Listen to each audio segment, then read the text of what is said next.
नीलम बचाओ आंदोलन शुरू किया फरहाना ने। अगर आप लोगों को गलतफहमी है या नहीं दिखाया गया या देखा नहीं है आप लोगों ने, तो वापस से सुनाता हूं कि जब हम डैन्यूब में बैठे हुए थे, मैं, नीलम, तानिया। मुझे लगता कि आपने जितना नीलम को सपोर्ट किया है और कैप्टेंसी के दौरान जा के सबको बोला है कि नीलम को सेव करोगे या नहीं, अगर उतना आपने अपने आप के लिए कन्विंस किया होता या टाइम दिया होता तो शायद आप आज बिग बॉस हाउस के अंदर होते। बिल्कुल भी नहीं। पूछो क्यों? क्यों? टाइमलाइन अलग थी उस टाइम पे। मैं नॉमिनेटेड नहीं था, नीलम नॉमिनेटेड थी। और देखो सिंपल सी बात है कि आप लोगों को पता नहीं एपिसोड्स कैसे दिख रहे हैं। मैं आपको बताता हूं, जब आपको 24 घंटे वहां गुजारने हैं और 24 घंटे वहां पे रहना है, सुबह से लेके शाम तक आपको कॉल आउट ही करना है कि भाई आप गलत हो, आप गलत हो, आप गलत हो, आप गलत हो। टास्क भी वही है कि गलतियां बताओ। कैप्टनसी टास्क भी वही, गलतियां बताओ। कैप्टन में किसी को ही बना देता हूं, आप में से कोई एक बन जाओ कैप्टन। साला काम किसको करना है? घर वालों को करना है। सारे काम तो हम ही कर रहे हैं, ठीक है? तो हमारा पर्क क्या है उस वोट देने का? कुछ तो पर्क होना चाहिए ना। तो हमें एक बहाना चाहिए वोट देने का। जैसे हम यहाँ बाहर इलेक्शन में भी अपने नेता को, एक नेता को जिताने के लिए एक बहाना ढूंढते हैं, या तो पार्टी को बड़ा बता देते हैं या हम इंडिविजुअल नेता को बड़ा बता देते हैं। कुछ तो हमें भी सेटिस्फैक्शन चाहिए ना कि हम वोट क्यों दे रहे हैं जाके। वही चीज़ वहाँ पे हुआ था कि फरहाना तुम किसको बचाओगी? उसने बोला नीलम को। मैंने बोला हाँ भाई जी के, तू किसको बचाएगा? उसने बोला आवेश को। मैंने बोला यार मैं नीलम को बचाना चाहता हूँ, मैं नीलम के साथ चला गया। जैसे मैंने जाके ये बात बोल दिया तानिया और नीलम को कि देख फरहाना को वोट देगी तो अगर बिग बॉस ने अपॉर्चुनिटी दी तो तुम बच सकते हो। तो उन्होंने बोला हम भी देंगे वोट इसको, फरहाना को। वो वोट उसको पड़ गया, वो कैप्टन बन गई। नीलम बचाओ आंदोलन शुरू किया फरहाना ने।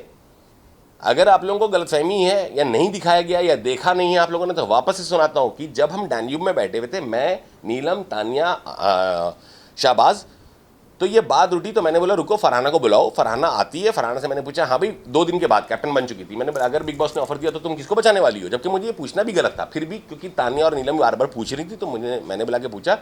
और फरहाना ने वहाँ एक वर्ड यूज़ कर लिया, मैं सोचूंगी। क्यों सोचोगी भाई? तुम्हें वोट इस बात पे मिला तो तुम सोचोगी क्यों?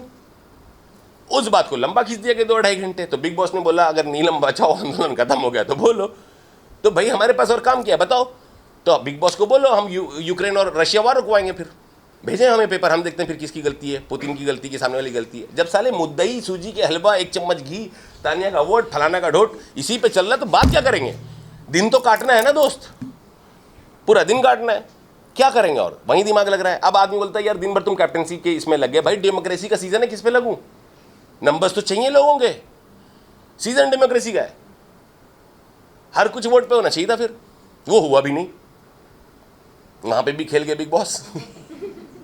तो मैं तो अपने हिसाब से चीजें लेके चल रहा था ना। मैं कुछ जैसे आवेश को, जब मैंने आवेश और नगमा खड़ी थी और बसीर खड़ा था, सेकंड वीक की बात है और नॉमिनेशन से मुझे बचाना था, मैंने बसीर को बचाया। तो आवेश ने ये बात उठाई कि जिशान भाई आप कहाँ फेयर हो? आप तो फेयर नहीं हो। मैंने आवेश, हर चीज गेम नहीं होती, कहीं रिलेशंस भी होते हैं, मैं रिलेशन में फेयर हूं, मैंने बसीर को बचाया।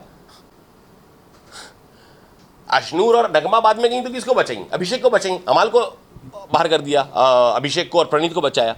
तो आप कहीं तो फेयर हो। तो मैं जहां फेयर हूं मैं उनको वो भी समझा रहा हूं कि यार मैं गेम में नहीं तो रिलेशन में फेयर हूं। ये कौन समझेगा? रहो ना 50 दिन ऐसे सर पकड़ लोगे कि भाई सलमान सर क्यों। और ये देखो एक बात बताता हूं, जो आप बोलते हैं ना बायस्ड हैं, ये बायस नहीं, ये गेम ऐसा था। अगर आप लोगों को थोड़ा सा भी लगा कि मैं चीज़ों को ऑब्जर्व कर रहा था वहाँ पे और चीज़ों को सही से रख रहा था वहाँ पे, तो आप मेरी बातों को यकीन मानो, जब आप जाओगे तो आपको कुछ समझ में आएगा कि ये गेम ऐसा है